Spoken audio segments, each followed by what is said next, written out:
name of our town is Grover's Corners, New Hampshire. It's just across the line from Massachusetts. Latitude is 42 degrees, 40 minutes.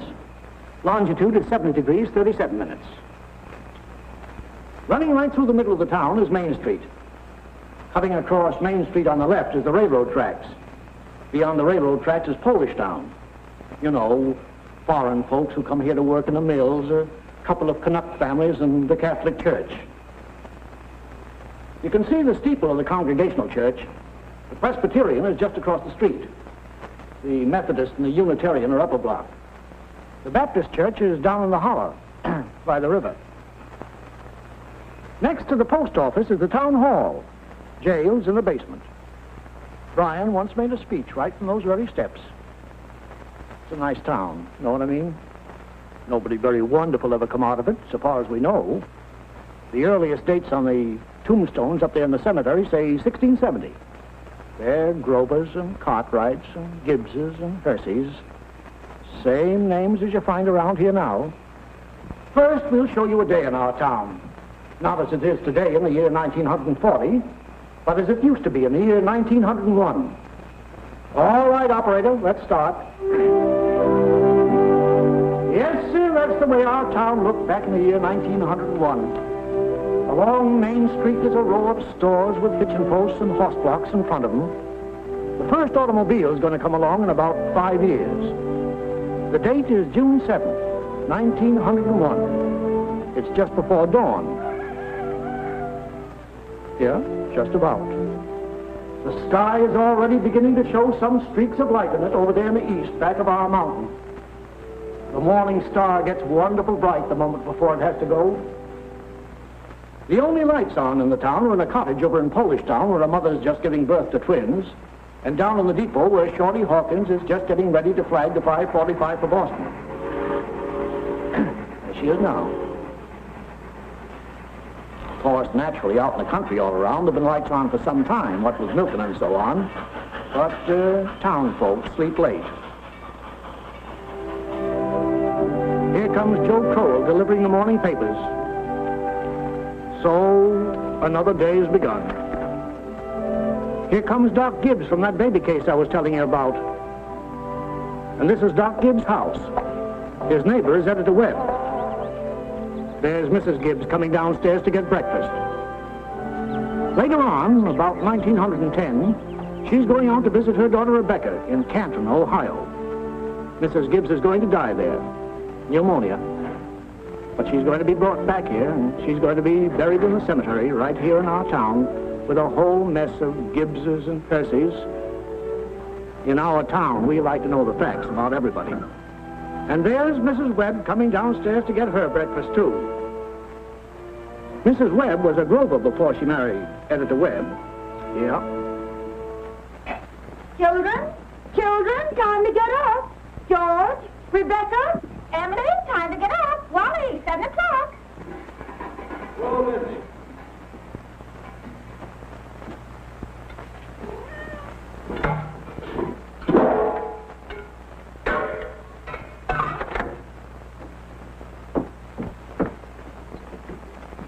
Morning, Hart. Morning, Miss Gibbs. Seems like you're late today. Yeah, something wrong with separator. Don't know what was.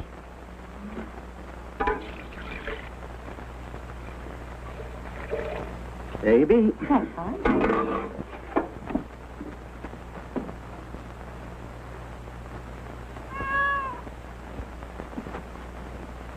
Morning, Miss Webb.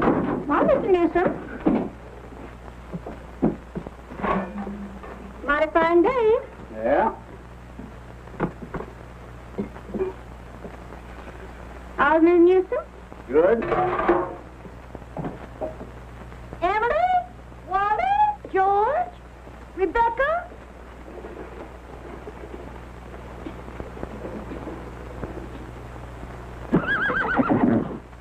Come on, get up. Betsy, come on. What's the matter with you? Oh, they've quit taking milk. Now, come on. Morning, Howie. Come on. Morning, Doc. Betsy acting up? She's all mixed up about the route ever since the Lockhart stopped taking a quart of milk a day. Short to leave 'em a quart just the same. Keeps scolding me the whole trip. Somebody sick? Twins over at Mrs. Goloslavsky's. Oh, twins. The town keeps getting bigger every year. Come on. Now, come on, Betsy. Morning, Doc. Morning, Joe. Want your paper now? Yeah, I'll take it. Anybody been sick, Doc? No, twins over in Polish Town. Joe, I see your teacher, Miss Foster's going to get married. Yes, sir, to a fellow over in Concord. Declare. How do you boys feel about that? Well, of course, it ain't none of my business, but I think if a person starts out to be a teacher, she ought to stay one. How's the need, Joe? Fine, Doc. Never think about it at all. Only like you said, it always tells me when it's going to rain. What's the telling of today? Gonna rain? No, sir. Sure? Yes, sir. He never makes a mistake? No, sir. Doc? Joe? I want to tell you something about that boy, Joe Crowell. Joe was awful smart, so he got a scholarship to Boston Tech. Yes, going to be a great engineer, Joe was. But the war broke out, and he died in France. All that education for nothing. Everything all right, Frank? Yes. I declare he's his kittens. Children, hurry up. George, Rebecca. Satan will be ready in a moment. Sit down and drink your coffee. You can catch a couple hours sleep this morning, can't you? Miss Whitworth's coming on 11. Guess I know what's about to. Stomach ain't what it ought to be. All told, you won't get more than 3 hours sleep. Frank Gibbs, I don't know what's going to become of you. Still, we should go away someplace and take a rest. I think it'll do you good.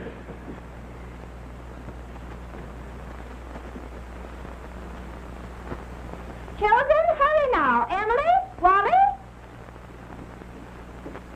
I declare you have to speak to George. Seems like something's come over him lately. He's not helping me at all. Can't even get him to cut me some wood. Is he sassy to you? Just whines. All he thinks about is that old baseball. George, Rebecca, you'll be late for school. George! George, look sharp. Yes, Boss. Don't you hear your mother calling you? Guess I'll go upstairs and catch 40 winks. Ma, what dress shall I wear? I'll wash tonight. The blue gingham for you, special. Oh, Ma, I hate that dress. Oh, hush up. Every day I go to school dressed like a sick turkey. Why, Rebecca, you always look very nice. Ma, Journey's throwing soap at me. I'll come up and slap the both of you. That's what I'll do.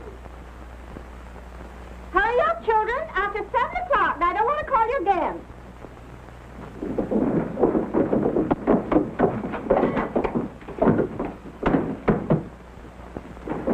Huh? Children, I won't have it. Breakfast's just as good as any other meal, and I won't have you gobbling like wolves. It'll stunt your growth, that's a fact. Wally, put your book away. Oh, Ma, by 10 o'clock I gotta know all about Canada. You know the rules well as I do. No books at table. As for me, I'd rather have my children healthy than bright. Well, I'm both, Mama. You know I am. I'm the brightest girl in school for my age. I have a wonderful memory. Eat your breakfast. Well, I'll speak to your father about it when he's rested. Seems to me like 25 cents a week's enough for a boy your age. I declare, I don't know how you spend it all. Oh, Ma, I got a lot of things to buy. Strawberry hotcakes, that's what you spend it on. Well, I don't see how Rebecca comes to have so much money. She's got more than $1. I've been saving it up gradual. Well, dear, I think it's a good thing to spend some now and then. Ma, do you know what I like most in the world? Do you? Money. Eat your breakfast. That's Chris Brown, Doug.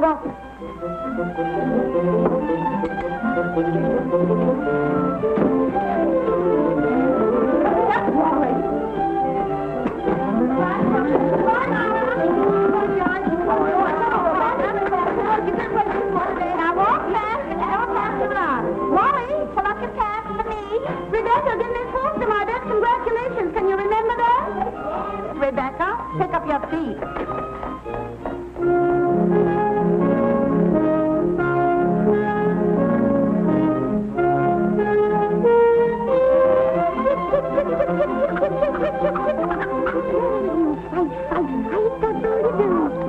Oh, where did you come from? You don't belong to me. What you scared of? Nobody's gonna hurt you. Morning, Julia. Morning, Myrtle. How's your cold? Oh, still got that tickling feeling in my throat. Told Charles I didn't know if I'd go to choir rehearsal tonight. Ever try singing over your voice? Yes, but somehow I can't do that and stay on key. Beans have been good this year. Let me help you. I've tried to put up 40 quarts, but it kills me. Children say they hit them, but I notice they managed to get them down all winter. Myrtle, I got to tell you something. If I don't tell somebody, I'll burst. Why, Julia Gibbs, one of those second-hand furniture men from Boston, came to see me last Friday. First, I thought it was a patient waiting to see Dr. Gibbs, but he wormed his way right into my parlor. Little Webb, he offered me $350 for Grandmother Hershey's highboy as I'm sitting here. Well, you're going to take it, aren't you? You don't know? $350? Well, what's come over you? Well, if I could get the doctor to take the money and go away someplace on a trip, I'd sell it like that. You know, it's always been the dream of my life to see perilous France.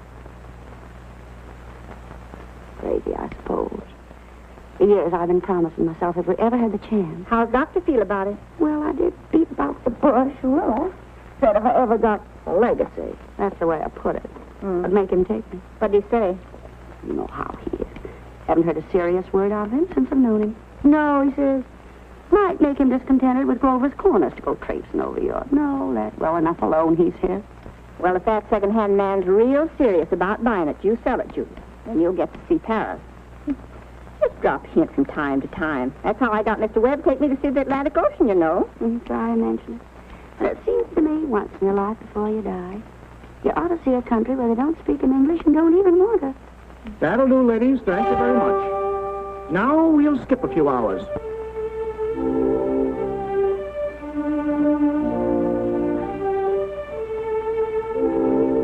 Now, before we get on, I think we ought to have a little more information about the town. A kind of a scientific account, you might say. So I've invited Professor Willard of our state university to come here and kind of sketch in a few details of our past history.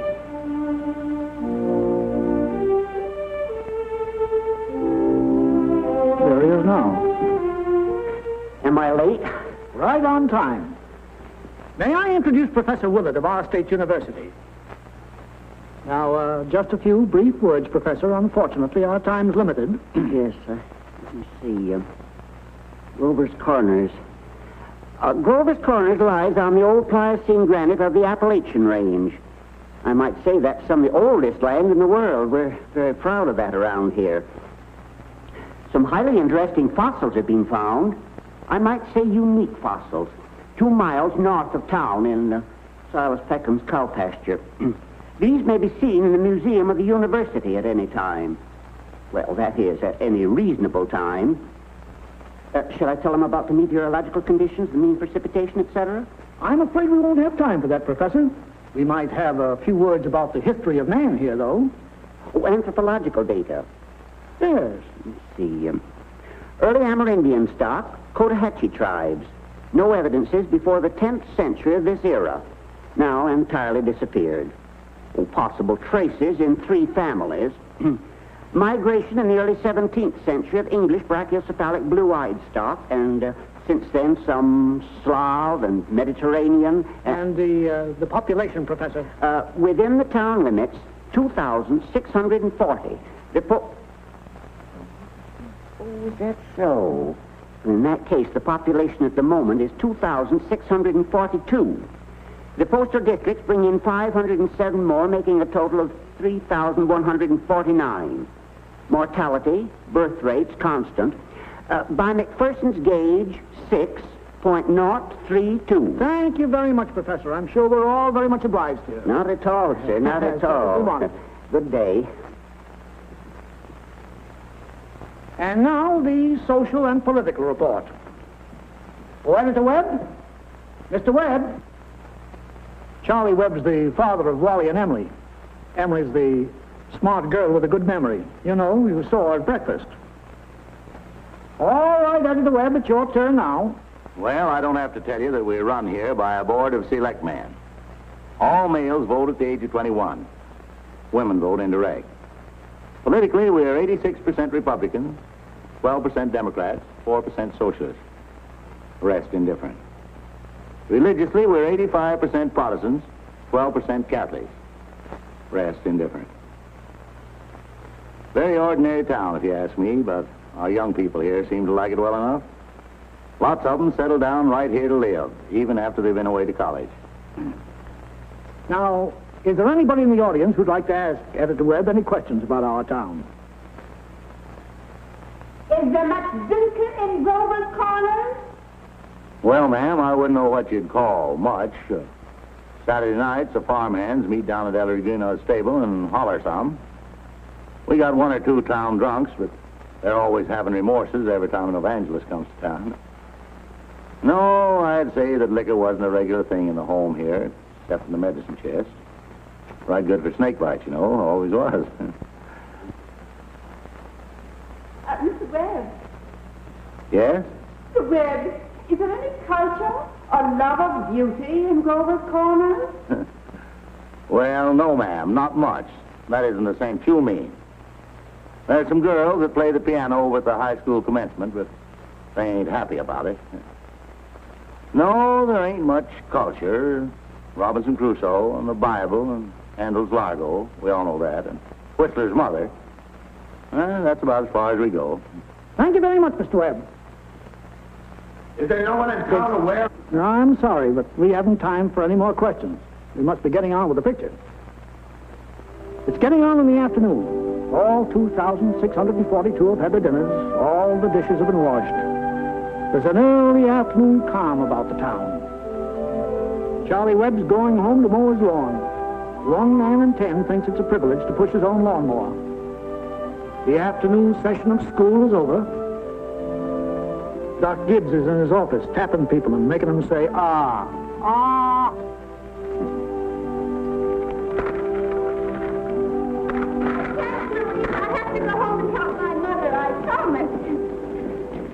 Emily, walk simply. Who do you think you are today? Parker, you're terrible. One minute you tell me to stand up straight, and the next minute you call me names. I just don't listen to you. Golly, I never got a kiss from such a great lady before. Hello, Emily. Oh, hello. You made a fine speech in class today. Well, I was really ready to make a speech on the Monroe Doctrine, but the last minute Miss Foster made me talk about the Louisiana Purchase instead. I worked an awful long time on both of them. Gee, it's funny, Emily. From my window up there, I can see your head nights when you're doing your homework over in your room. Why, can you? You certainly do stick to it, Emily. I don't see how you can sit still that long. I guess you must like school. Well, I feel it's just something you have to go through. What do you think, Emily? We might work out a kind of telegraph from your window to mine, and you could give me a hit every once in a while on one of those algebra problems. Well, Oh, I don't mean the answers, Emily. Of course not. I mean, just some little hint. oh, I think hints are allowed, so if you get stuck, George, just whistle to me, and I'll give you some hints.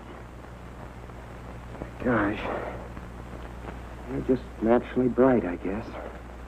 Well, I figure it's just the way a person's born. Yeah. But you see, well, I want to be a farmer, and my Uncle Luke says that whenever I'm ready, I can come over and work on his farm, and if I'm any good at all, I can just gradually have it. You mean the house and everything? Oh, yeah.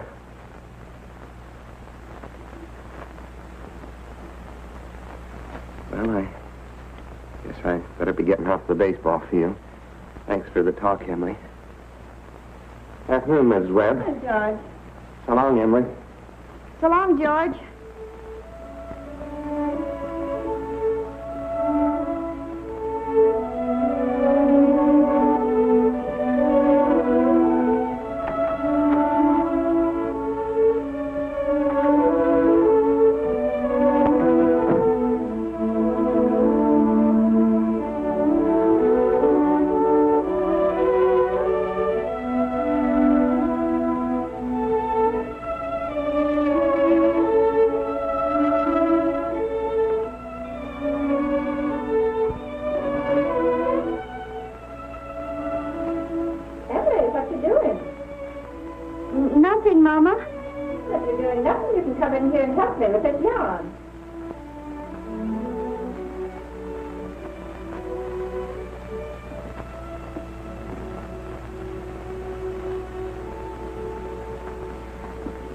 George Gibbs let himself have a real conversation, didn't he?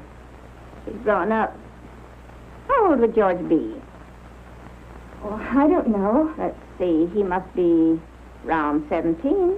Mama made a speech in class today. I was very good. You must recite it to your father at supper.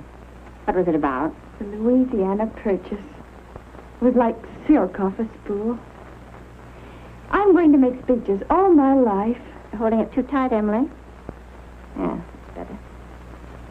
Mama, will you answer me a question? Serious? Seriously, dear, not serious. Seriously, will you? Of course I will. Mama, am I good looking? Of course you are. Both my children have got good features. Be ashamed if they hadn't. Oh, Mama, that's not what I mean. What I mean is, am I pretty? I've already told you yes. Well, that's enough of that. You got a nice, young, pretty face. Never heard such foolishness. Oh, Mama, you never tell us the truth about anything. I am telling you the truth. Mama, were you pretty? Yes, I was, if you do say it. I was the prettiest girl in town next to Mamie Cartwright.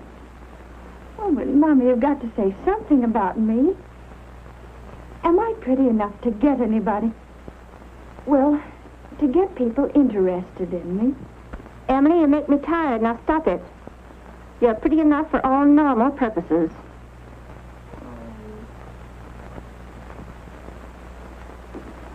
It's evening. You can hear the choir practicing in the Congregational Church. The children are all home doing their schoolwork. The day is running down like a tired clock.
better. It ain't no miracle. And I'll do it again. Now remember, ladies, music come into the world to give pleasure. I'll try it again.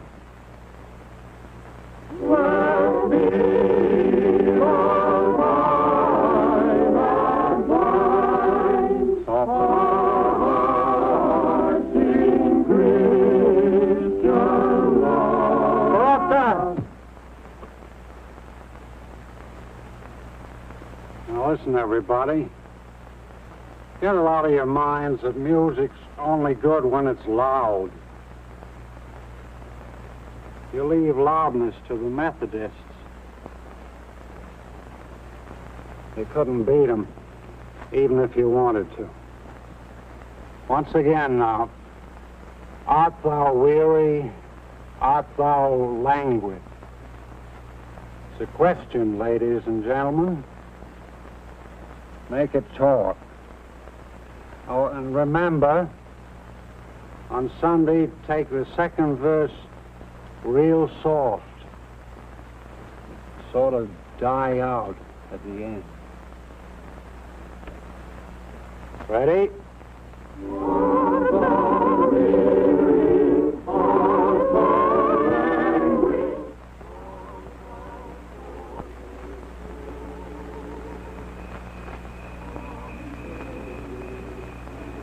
Emily. Oh, hello. I can't work at all. The moonlight's so terrible.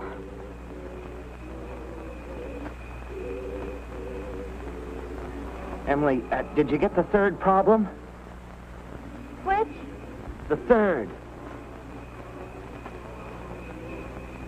Oh, yes, George. That's the easiest of them all. I don't see it. Well, Emily, could you give me a hint? Well, I'll tell you one thing. The answer's in yards. In yards? What do you mean? Square yards. Oh, square yards. Well, yes, George, don't you see? Yeah. Square yards of wallpaper. Oh, I see. Square yards of wallpaper. Thanks a lot, Emily. You're welcome. My. Isn't the moonlight terrible?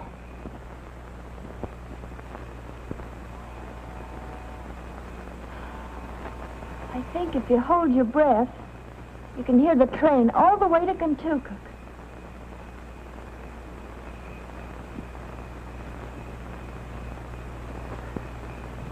Hear it? Oh, what do you know? Well, I guess I'd better get back now and try to work. Good night, Emily. Good night, George. Oh, George, can you come down a minute? Yes, Paul.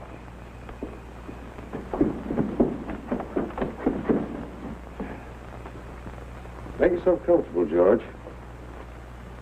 I'll only keep you a minute. George, how old are you? Me? Oh, I'm past 17. What do you want to do after school's over? You know, Paul, I want to be a farmer on Uncle Luke's farm. Mm-hmm. And you'll be willing, will you, to get up early and milk and feed the stock? And you'll be able to hoe and hay all day? Sure I will. What do you mean, Paul? Well, George, when I was here in the office today, I heard a funny sound. What do you think it was? It was your mother chopping wood. Now, there you see your mother, getting up early, cooking meals all day, washing and ironing, and yet she has to go out in the backyard and chop wood. I suppose she got tired asking you. I suppose she just gave up and decided it was easier to do it herself. Yet, you eat her meals. You put on the clothes she keeps nice for you. Then you run out and play baseball. Like she was a hired girl we kept around the house but didn't like very much.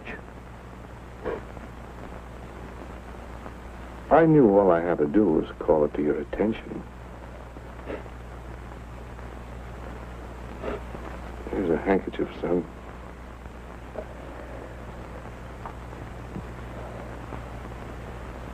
I wonder what's happened to your mother.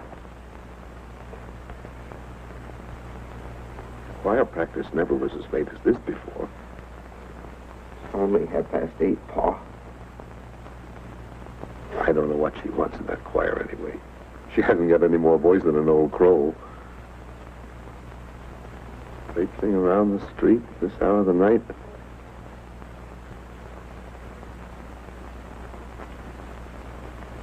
It's just about time you retired, don't you think, George? Yes, Pa.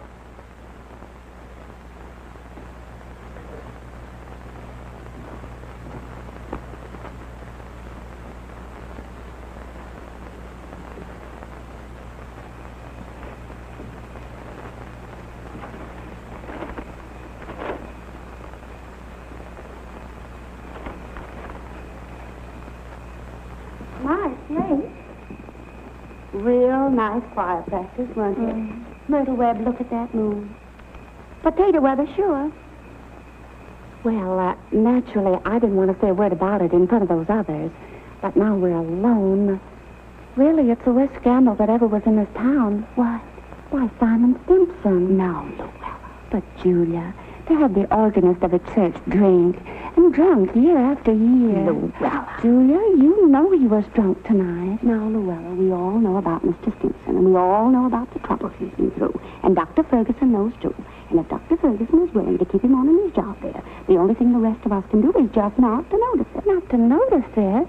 But it's getting worse. No, it ain't, Luella. It's getting better. I've been in that choir twice as long as you have, and it doesn't happen anywhere near so often. Oh, my. I hate to go to bed on a night like this. Well, good night, Luella. Good night. Good night, Julia. Night, Myrtle. Did we get home all right, Luella? Oh, it's bright as day. I can see Mr. Soames scowling at the window now. You think we've been to a dance the way the menfolk carry on. Good night, Julia. Good night, Luella. See you on Sunday. See you then.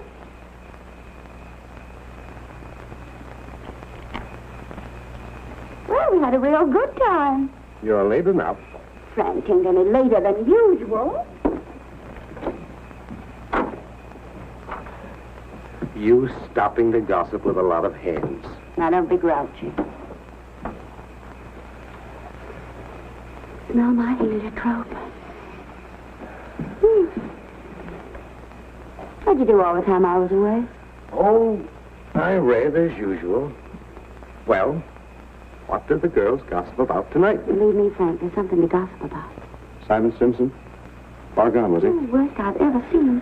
Frank, how's all that going to end? Dr. Ferguson can't forgive him forever. I guess I know Simon as well as anybody in this town. Some people just ain't made for small-town life. I don't know how that'll end.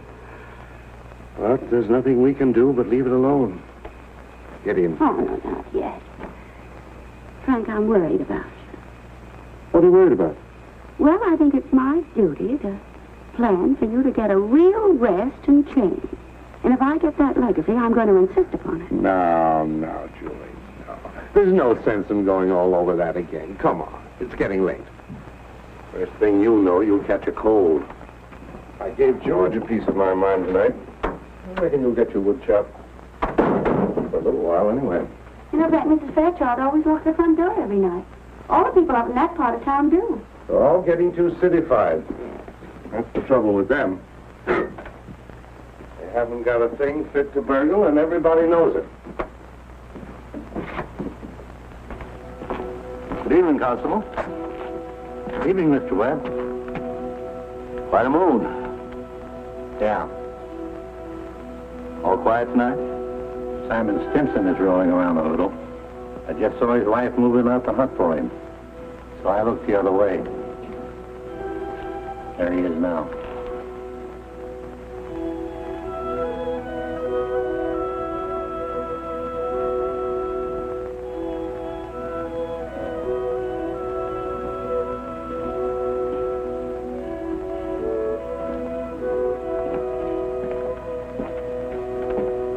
Good evening, Simon.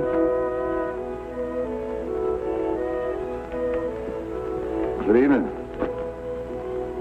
Most of the town settled down for the evening. Guess we'd better do the same.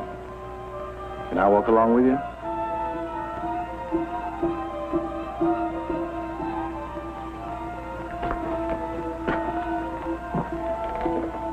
Good night.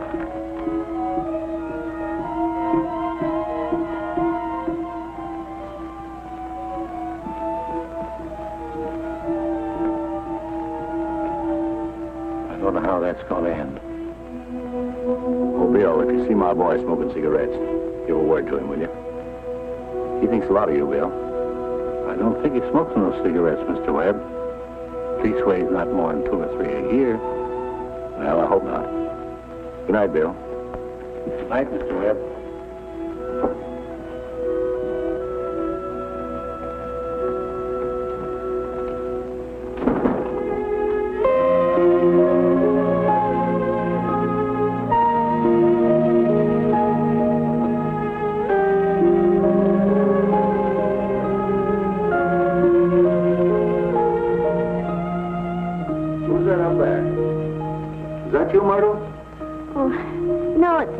Papa? Why aren't you in bed?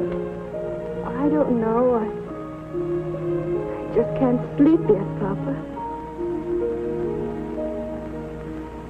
The moonlight's so wonderful. And the smell of Mrs. Gibbs' heliotrope. Can you smell it? Yes. Having any troubles on your mind, have you, Emily? Trouble, Papa? No. Well, don't let your mother catch you. Good night, Emily. Good night, Papa.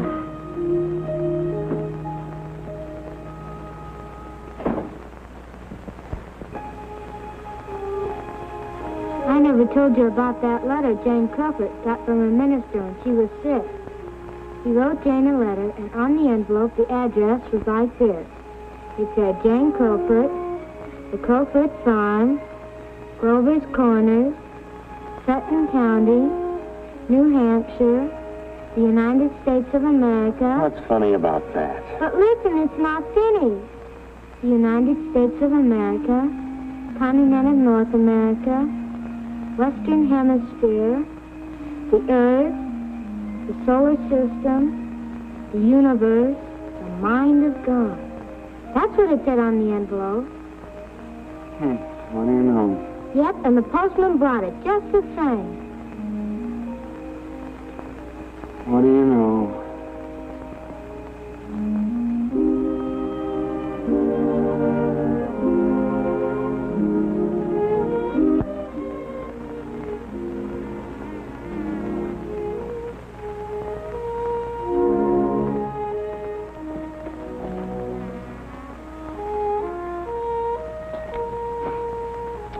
Well, 3 years have gone by.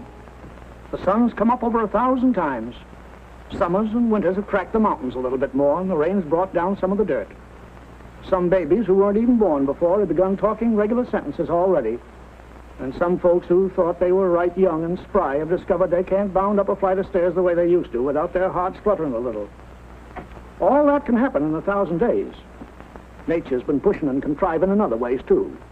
A number of young people fell in love and got married. Most everybody in the world gets married. In this town, there aren't hardly any exceptions. Most everybody climbs into the grave married.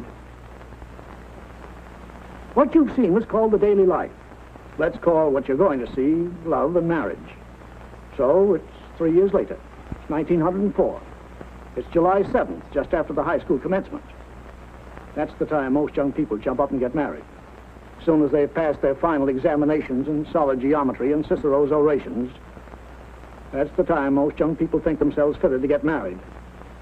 It's early morning again. Only this time it's been raining. It's been thundering and pouring. I don't know. May start in again any moment. Yeah. There's the 5:45 for Boston. And there's Cy Kroll delivering the papers like his brother before him. And there's Mrs. Gibbs and Mrs. Webb coming downstairs to get breakfast just as though this were an ordinary day. I don't have to point out to the women in the audience that both these ladies they see before them, both these ladies have been cooking 3 meals a day, one of them for 21 years and the other for 25, and never took a summer vacation. They raised 2 children apiece, washed, cleaned the house, and never had a nervous breakdown. And here comes Howie Newsom and Bessie delivering the milk.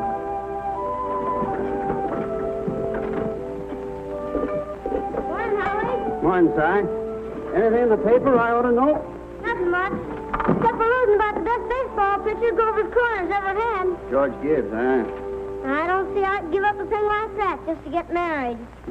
Would you have, Howie? Can't say. Never had no talent that way. But in '95, we had a player, Si, that even George Gibbs couldn't have touched. Name of Hank Todd. But he went down to Maine and become a parson. Wonderful ball player. Fine. Howie?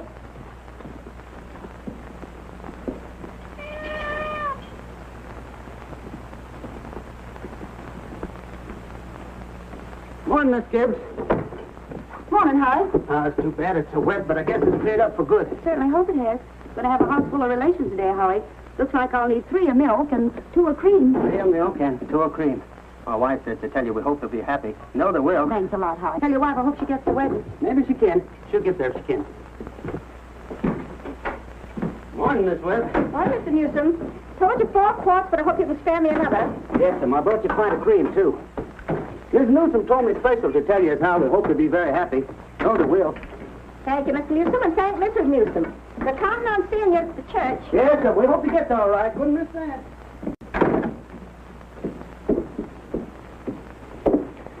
Well, Ma, day's come.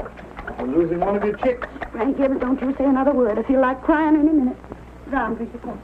Bloom's upstairs shaving himself, only there ain't very much to shave. He's whistling and singing like he was glad to leave us. Every now and then saying, I do, to the mirror. But it don't sound convincing to me. I declare, Frank, I don't know how he's going to get along. I've always arranged his clothes for him. Seen to it that his feet were dry and he had warm things on. They're too young for him. Emily will never think of those things. You'll catch his death cold within a week. I remember my wedding morning, Julie. Don't stop that, Frank, here. I was the scaredest young fellow in the state of New Hampshire. Thought I'd made a mistake for sure. And when I saw you coming down the aisle, I thought you were the prettiest girl I'd ever seen. The whole trouble was I'd never seen you before. There I was, right in the Congregational Church, being married to a total stranger. Well, how do you think I felt? I tell you, Frank, weddings are perfectly horrible things. Farces, that's what they are. Made something for you. Why, Julie Hersey. French toast. It ain't hard to make. Besides, I had to do something. How'd you sleep last night, Julie? Heard a lot of hours struck off. I get a shock every time I think of George setting out as a family man. That great, gangling thing. I tell you, Julie, there's nothing in the world so terrifying as a son. The relation between a father and a son is the dangest, awkward... Well, mother and daughter's no picnic, I can tell you. I do. I do. They'll have a lot of trouble, I suppose, but that's none of our business. Everybody's got a right to their own trouble. You know one thing that scared me when I married you? Go along with you. I was afraid we didn't have material for conversation more than it'd last a few weeks.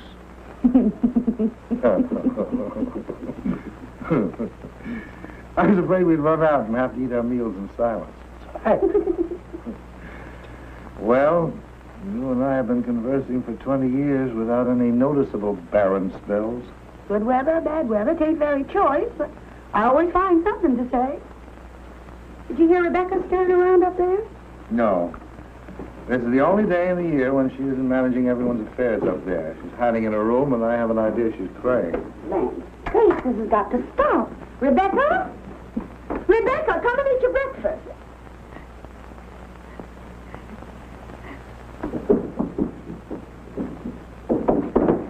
Good morning, everybody. Only 4 more hours to live. George Gibbs, where you going? I'm just stepping across the grass to see my girl. Now, George, put your rubbers on. It's been raining torrent. You don't step out of this house unless you're prepared for it. Oh, Ma, it's just a step. You'll catch your death of cold and cough all through instead of it. Oh, George! Do as your mother tells you.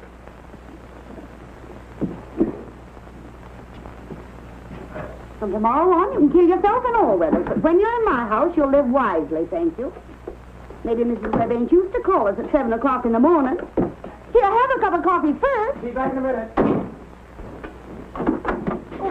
Good morning, Mother Webb. Goodness, you frighten me. George, I hate to say it, but you understand, I can't ask you in. Why not? You know as well as I do, a groom can't see his bride on his wedding day. Not till he sees her in church first. Oh, that's just a superstition. Good morning, Mr. Webb. Morning, George. You don't believe in that superstition, do you? There's a lot of common sense in superstitions, George. Millions have followed it, and don't you be the first to fly in the face of custom. How's Emily? She hasn't waked up yet. Haven't heard a sound out of her. Emily's asleep. Well, no wonder we were up till all hours, sewing and packing. Tell you what I'll do, George. You sit down here with Mr. Webb for a minute, drink that cup of coffee. And I'll run up and see that she doesn't come down and surprise you. There's some bacon there. I won't be too long about it.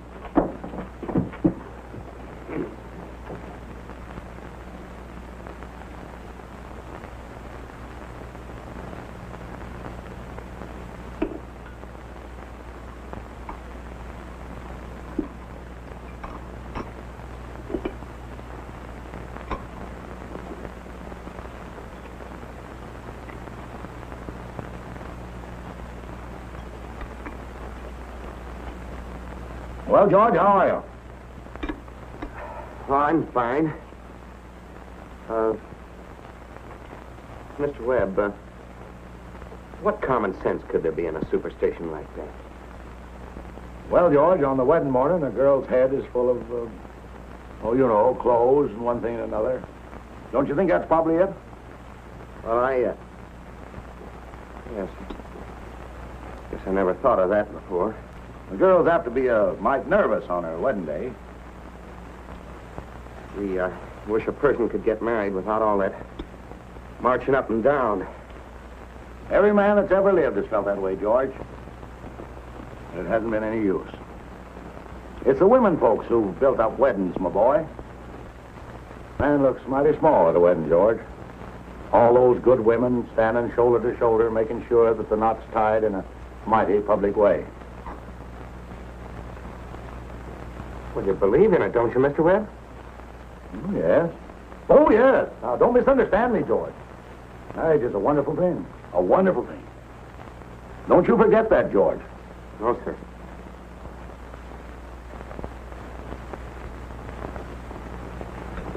Mr. Webb, how old were you when you got married? Well, you see, I had been to college, and I'd taken a little time to get settled. But Mrs. Webb wasn't much older than what Emily is. Oh, age hasn't much to do with it, my boy.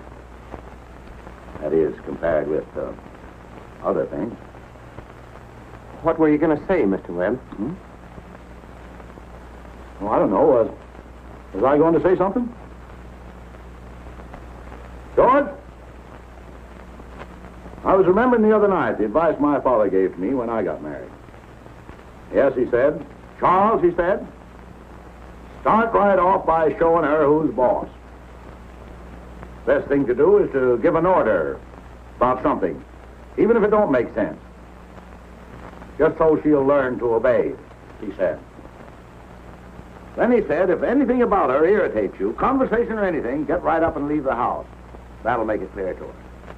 And oh, yes, he said, never tell your wife how much money you have. Never. Well, I couldn't exactly do that. So I took the opposite of his advice, and I've been happy ever since. So let that be a lesson to you, my boy. Never ask advice of anybody on personal matters. George, Emily's got to come down and eat her breakfast. She sends you love, but she don't want to lay eyes on you. Goodbye. Goodbye. Myrtle, I guess you didn't know about that older superstition. What do you mean, Charles? Since the caveman, no bridegroom should see his father-in-law on the day of the wedding or near it. Now, remember that.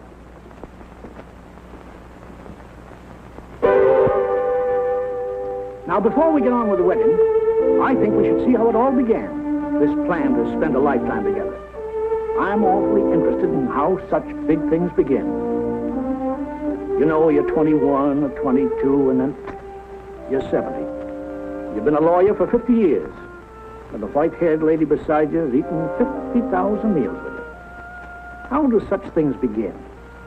Now, George and Emily are going to show you the conversation they had when they first knew, as the saying goes, they were meant for one another. Now, it all happened last year on the way home from school.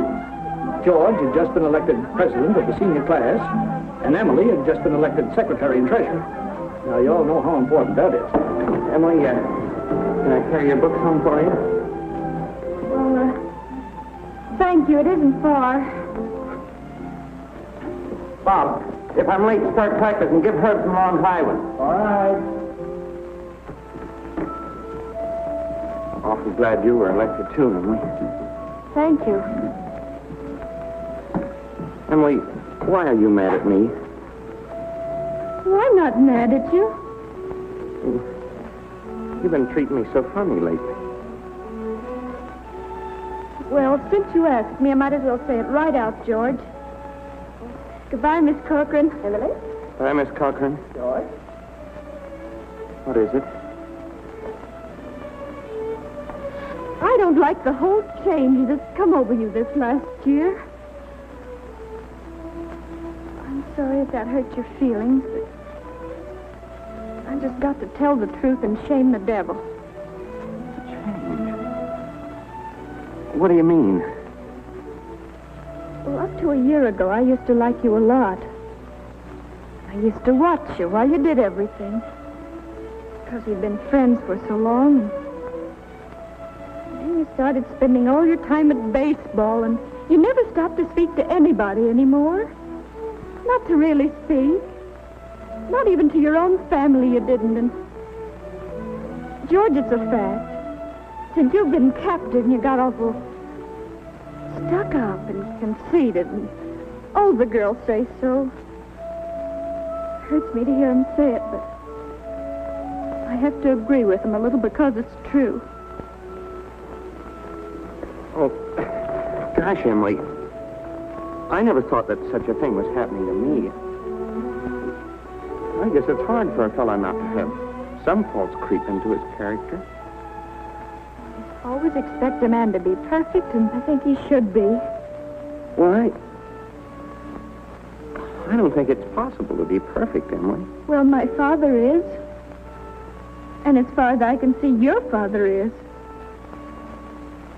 And there's no reason on earth why you shouldn't be, too.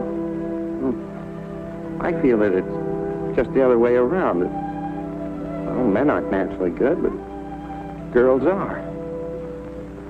Well, you might as well know right now that I'm not perfect. It isn't as easy for a girl to be perfect as a man because, well, we girls are more nervous. Oh, now I'm sorry I said that about you. I don't know what made me say it. Emily... Now I can see it isn't the truth at all.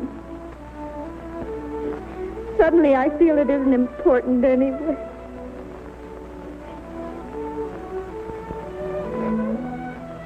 Emily,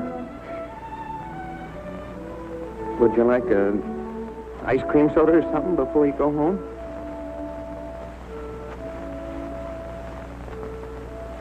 Thank you, I would. Hello, George. Hello, Emily. Hello, Morgan. Well, what can I do for you? Why, Emily Webb, what you been crying about? Well, she got an awful scare, Mr. Morgan. That hardware store wagon almost ran over her. Everybody says that Tom Huckins drives like a crazy man. Well, here, let me give you a glass of water. Gracious, you look all shook up. Well, I tell you got to look both ways before you cross Main Street these days. It's getting worse every year. What do you have? I'll have a strawberry phosphate, Mr. Morgan. Oh, no, Emily. Have a soda with me. Well, 2 strawberry ice cream sodas, Mr. Morgan. 2 strawberry ice cream sodas, yes, sir. Yes, sir, I want to tell you something. There are 275 horses in Grover's Corners this very moment I'm talking to you. State inspector was in here yesterday. Now with all these automobiles coming along, looks to me like the only safe place to stay was the home. Gracious, I can remember the time when a dog had run out the middle of Main Street all day long without anything coming along to disturb him. There you are. Howdy, Mrs. Ellis. What can I do for you? got a prescription. Yes? Well, let's see. Shouldn't take long to fill that. You just sit down here. Be with you in just a minute. So expensive. No, Emily, don't you think about that. We're celebrating our election. Emily, I want to ask you a favor. What? If I go away to State Agricultural College next year, will you write me a letter once in a while? I certainly will. I certainly will, George. It certainly seems like being away 3 years, you'd get out of touch with things. Maybe letters from Grover's Corners won't seem so interesting after a while. Grover's Corners isn't a very important place when you think of all New Hampshire, but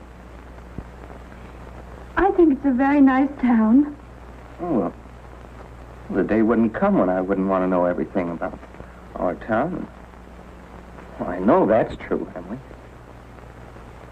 Well, try to make my letters interesting.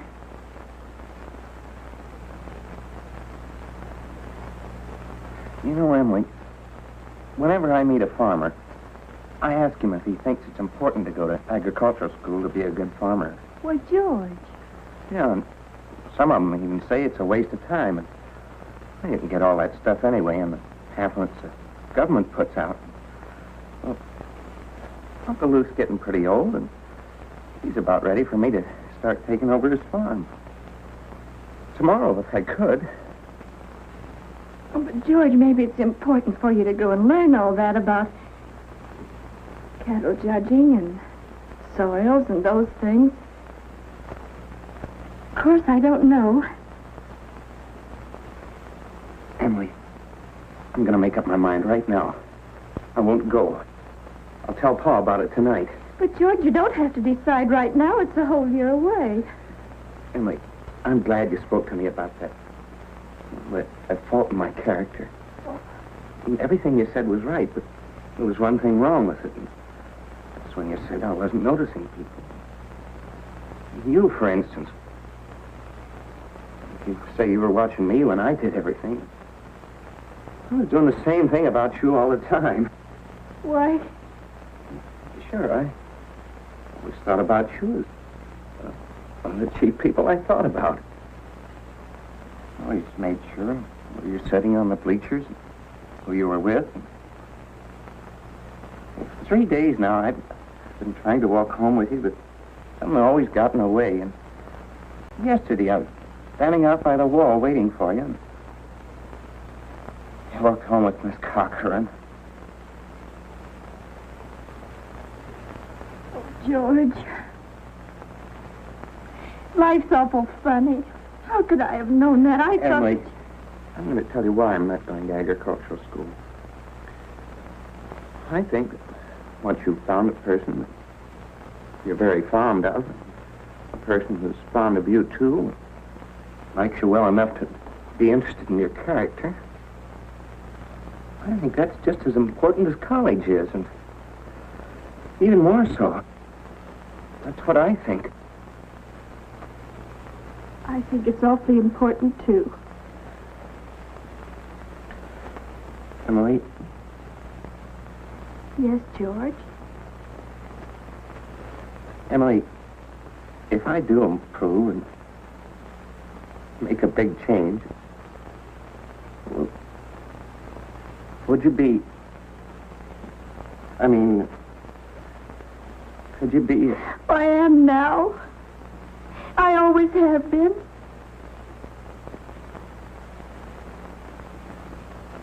So I guess this is a pretty important talk we've been having. Yes. Yes.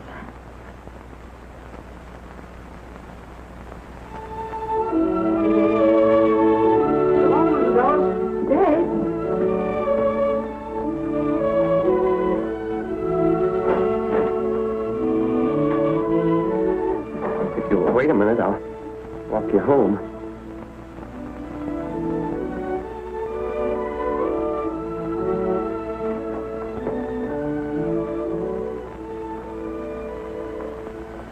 Mr. Morgan. Yes? I'll have to go home and get the money to pay you for this. Why, George Gibbs, do you mean to tell me that But, Mr. Morgan, I had a reason. Look, I'll leave my gold watch with you until I get back. No, you keep your watch, George. I'll trust you. But I'll be back in 5 minutes. I'll trust you for 10 years, George. Not a day more, though.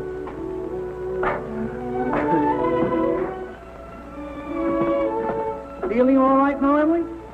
Oh, yes. Thank you, Mr. Morgan. It's nothing. I'm ready.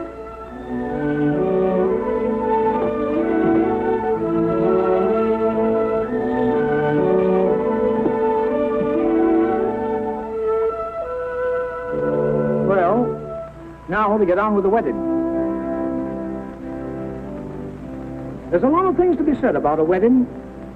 We can't get them all into one wedding, naturally. Especially not a wedding in Grover's Corners, where weddings are mighty short and plain.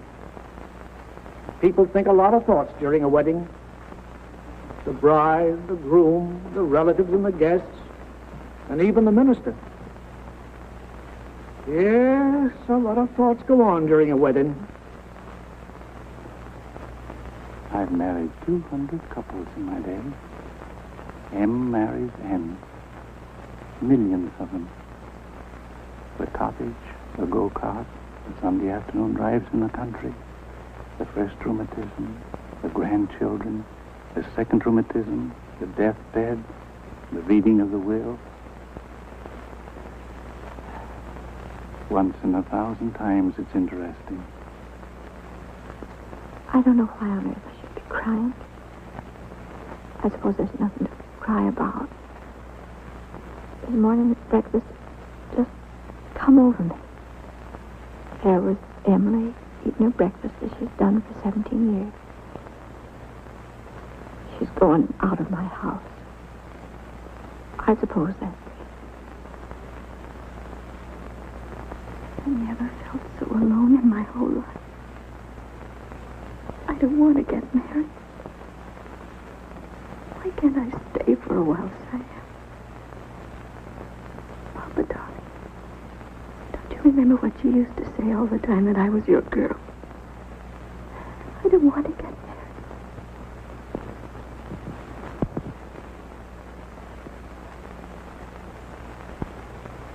He's gonna get married.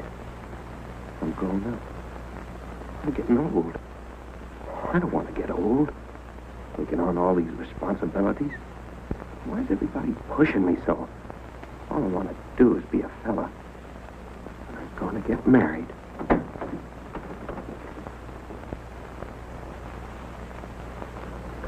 Cheer up, Ma. I'm getting married. Come on, Ma.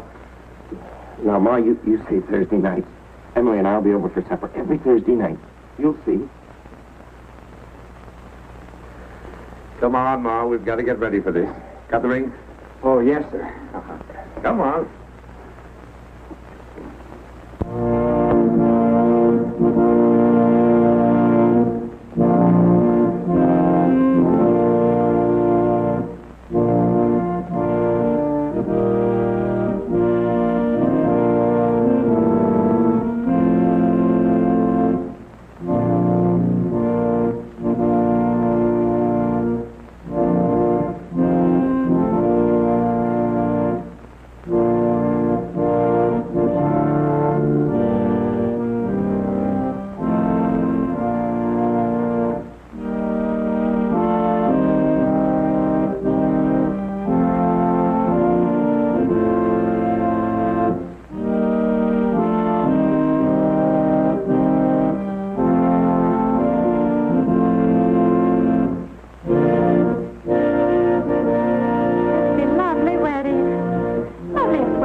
Beloved, we are gathered together here in the sight of God and in the face of this company to join together this man and this woman in holy matrimony.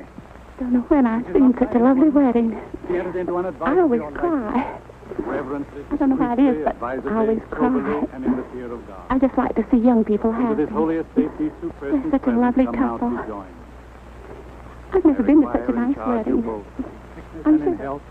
To love and to cherish till death you do part, according to God's holy ordinance, and thereto plight her your troth? I do. Do you, Emily, take George to your wedded husband, to have and to hold from this day forward, for better, for worse, for richer, for poorer, in sickness and in health, to love and to cherish till death you do part, according to God's holy ordinance, and thereto plight him your troth? I do. What token dost thou give of thy sincerity? With this ring, I thee wed. I thee wed. For as much as George and Emily have consented together in holy wedlock, and have witnessed the same before God and this company, and have declared the same by giving and receiving a ring, I pronounce that they are husband and wife. Amen.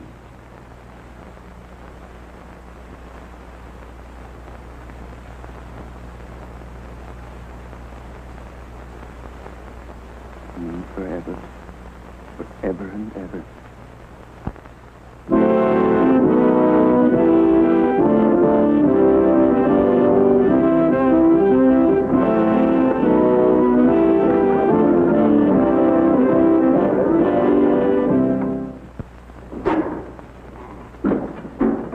Hey, your first of the month, like usual. There you are, Holly.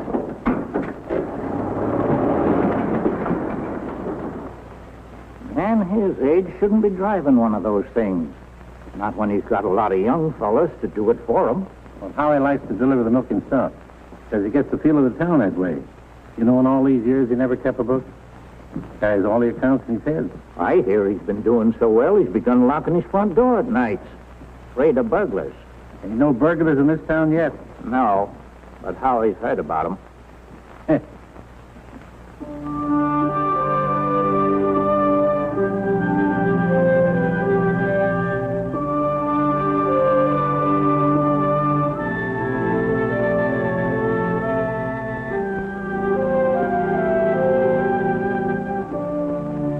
This time, 9 years have gone by, friends. It's the summer of 1913. Gradual changes in Grover's Corners. Horses are getting rarer. Farmers are coming into town now in Fords. Still, you'd be surprised, though, on the whole. Things don't change much around here. This is an important part of Grover's Corners up here in this hilltop. Lots of sky, lots of clouds, often lots of sun and moon and stars. Certainly a beautiful spot up here. I often wonder why people want to be buried in Woodlawn or Brooklyn when they might pass the same time up here in New Hampshire.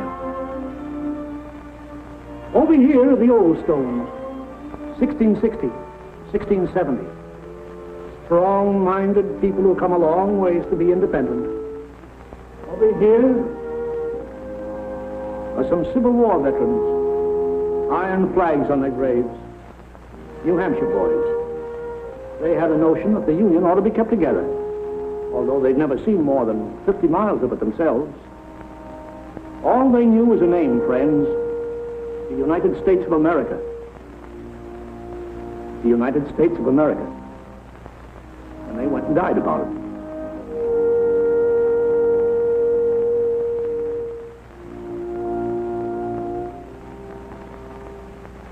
This is the new part of the cemetery. There's Mrs. Soames, who enjoyed the wedding so much, remember? And there's our friend, Mrs. Gibbs. And Doc Gibbs lost his wife 3 years ago, just about this time.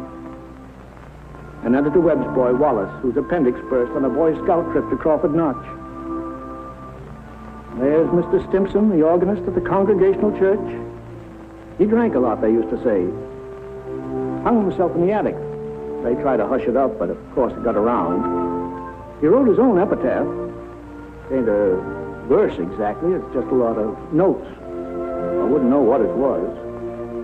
It was all read up in the Boston papers at the time, though. A lot of sorrows kind of quieted down up here, too. All those important things, mother and daughter, husband and wife, enemy and enemy, money and miser. All those terribly important things. The earth part kind of burns away, burns out. And what's left? What's left when memory is gone? And your identity, Mrs. Smith? Something eternal. We all know down in our bones that something is eternal, and that something has to do with human beings.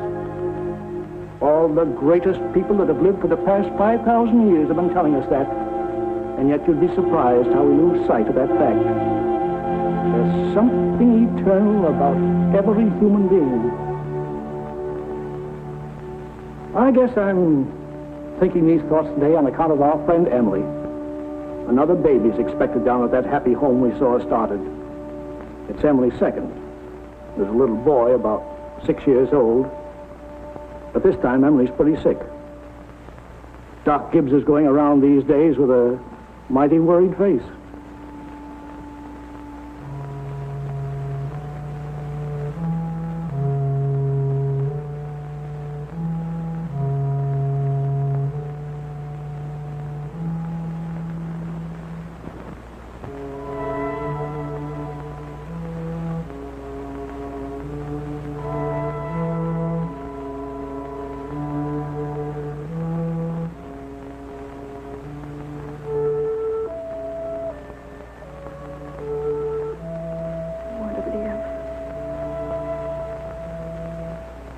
going to live.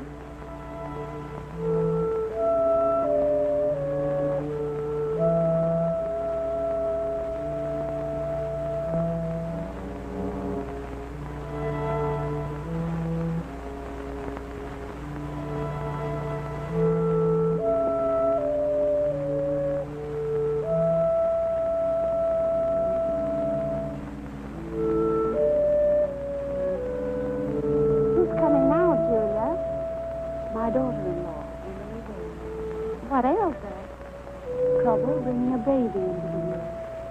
Why, I remember Emily's wedding. Wasn't it a lovely wedding? I remember I called on George and Emily at their farm just before I died. It's a beautiful farm.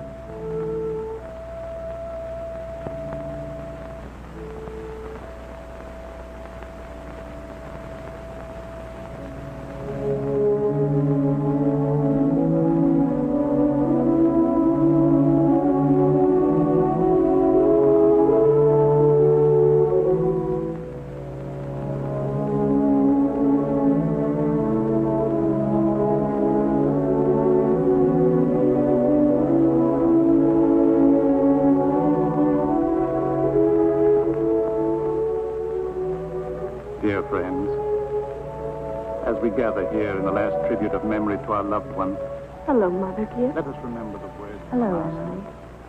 Hello, I Emily. am the resurrection and the life. Hello, Mrs. Soames. He that believes Hello, sis. Hello, Wally. eternal in the heavens.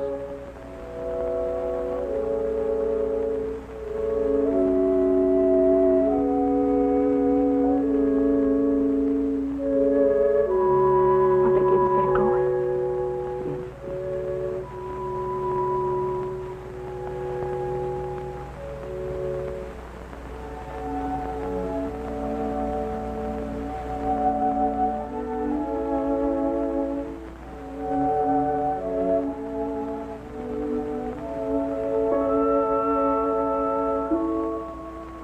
Father Gibbs is bringing some of my flowers to you, Mother Gibbs.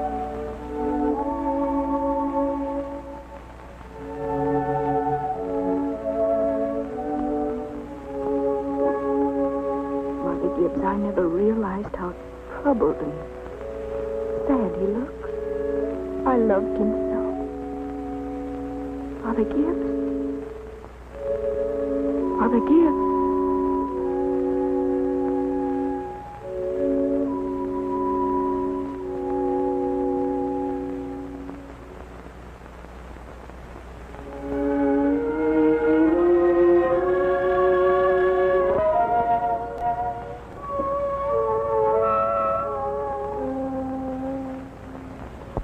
So tired, Mother Gibbs.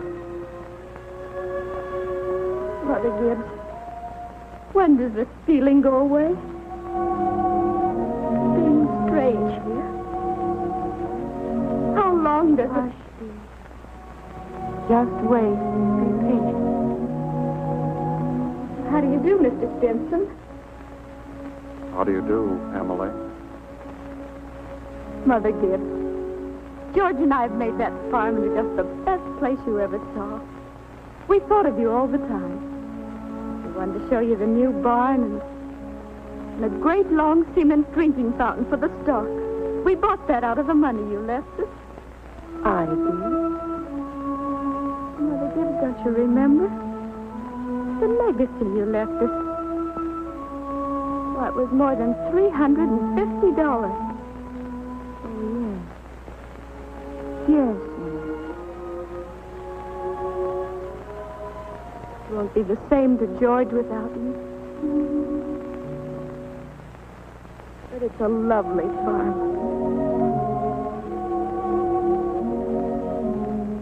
My boy's spending the day at Mrs. Carter's. Oh, Mr. Carter, my little boy is spending the day at your house. Yes? Yes, he loves it there. Mother Gibbs, one can go back in memory and live each of those days over again. George, just then for a moment I was thinking about the farm. For a moment I was there.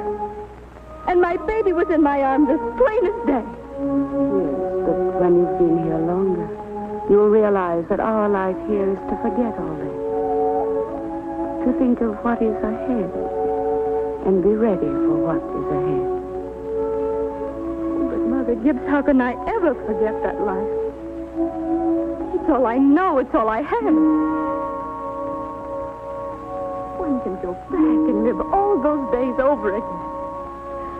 I feel it. I know it. You not only live it, you watch yourself living it. I'll choose a happy day. Oh, Emily, it isn't wise. Really, it isn't. I'll choose the day I first knew I loved George.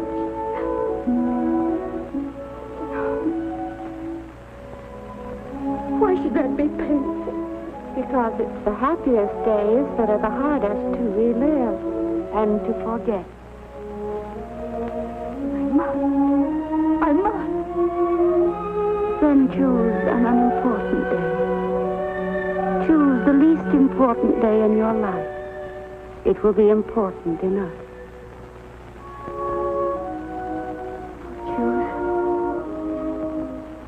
I'll choose. Yes, Emily. Think hard. Remember.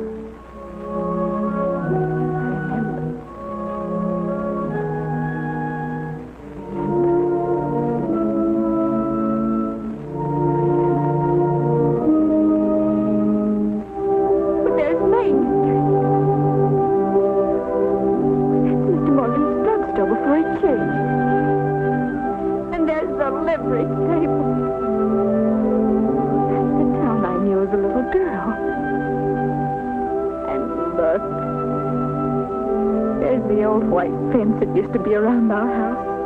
Oh, I'd forgotten that. I love it so.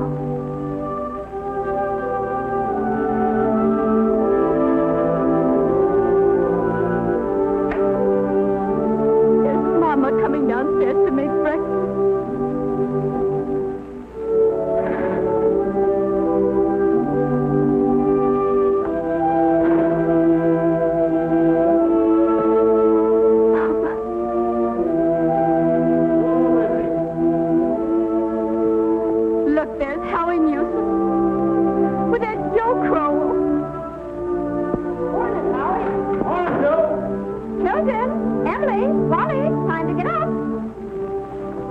Morning, Miss Webb. Oh, Miss Newton. Here's the code. Yes, 10 below by my barn, Miss Webb. Keep yourself wrapped up, Mr. Newsom. Yes, sir. Oh, tell Emily many happy returns of the day. Now I know. It's my 16th birthday. Mama, I can't find my blue hair ribbon anywhere. Just open your eyes, dear, that's all. I laid it out special for you on the dresser there. If it were a snake, it'd bite you. How young Mama looks. I didn't know Mama was ever that young. Morning, Howie. Morning, Mr. Webb. There's Pop. You're up early. Yeah, I've been back from old college, New York State, to make a speech. Any news here? Yeah, Constable was called up this morning to rescue a police fellow. Darn near full death he was. We'll put that in the paper. Morning, Mother. Well, there you are, back at last. How'd it go, Charles? Oh, fine, I guess. I told him a few things. Everything all right here? Yes, can't think of anything happened special. Been mighty cold. Harry Newsom says 10 below down to his barn. Yes, well, it's colder than that at Hamilton College. Students' ears are falling off. They ain't Christian. Paper have any mistakes in it? Not that I noticed. Well, you can have your coffee when you want it, Charles. Don't forget it's Emily's birthday. Did you remember to get her anything? Got it right here. Where's my girl? Where's my birthday girl? Don't interrupt her now, Charles. You can see her at breakfast. She's slow enough as it is. I can't bear it. Why did they ever have to get old? Mama, I'm here. I'm grown up.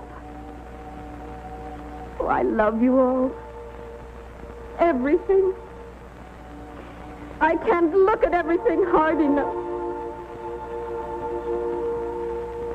Hurry up, children. 7 o'clock. I don't want to call you again.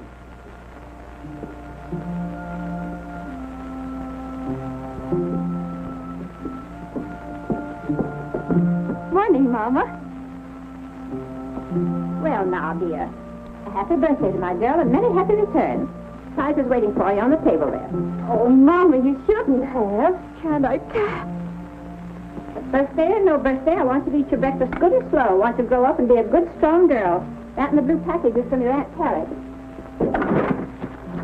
Good morning. George. Good morning, George. Brought this over for your birthday, Emily. Any happy returns of the day. Thank you. It's only a photograph album. Oh, George, I'd forgotten. Oh, it's beautiful. Oh, just an album. I'm going out to my Uncle Luke's farm today. Like it out there. George, we grew up and were married, don't you remember? Uncle Luke gave you the farm. Well, goodbye. Goodbye. Thanks. Chew this bacon good and slow. It'll help keep you warm on a cold day. Mama, just look at me for 1 minute as though you really saw me. Mama, 12 years have gone by. I'm dead. I married George Gibbs, Mama. Wally's dead, too. Mama, his appendix burst on a cabin trip to Crawford Notch. We felt just terrible about it, don't you remember? Just for a moment now, we're all together. Mama, let's be happy just for a moment. Let's look at one another. That and the yellow package is something I found in the attic among your grandmother's things. You're old enough to wear it now, and I thought maybe you'd like it. Oh, and this is from you. It's lovely. It's just what I wanted. It's beautiful. I hoped you'd like it. Wally has a present for you, too. He made his annual training class. Be sure and make a fuss over it. Your father's got a surprise for you, too. Don't know what it is myself.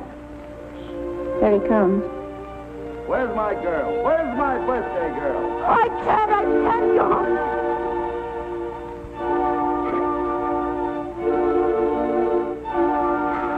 It goes so fast. We don't have time to look at one another.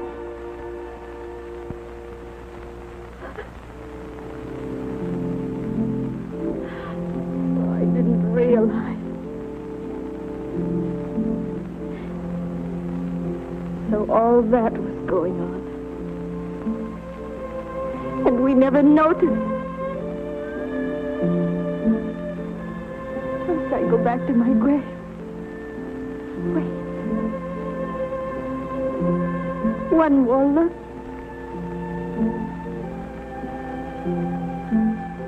Goodbye. Goodbye, world. Goodbye, Grover's Corner. Mama, Papa. Goodbye to clocks ticking. My butternut tree and Mama's sunflowers. Food and coffee. New iron dresses and hot baths. And sleeping and waking up.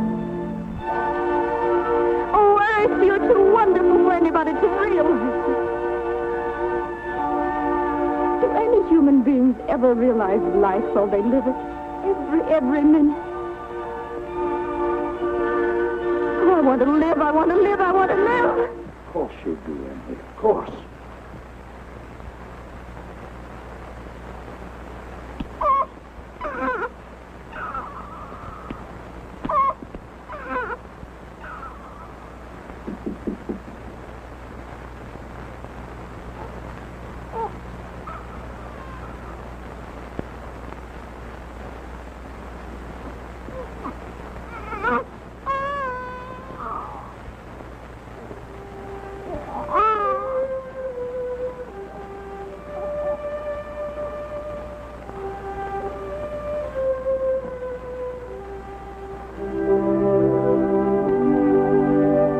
everybody's asleep in Grover's Corners. Oh, there are a few lights on. Down at the depot, Shorty Hawkins has just watched the Albany train go by, and of course out in George and Emily's farm. They're still up. Talking over the new baby, I suppose. It's like what one of those Midwestern poets said. You gotta love life to have life, and you gotta have life to love life.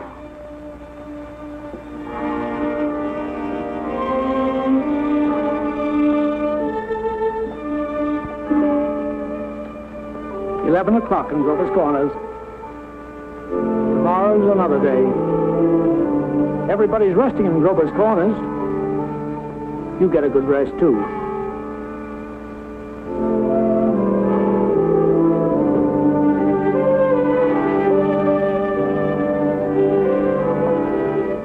Good night.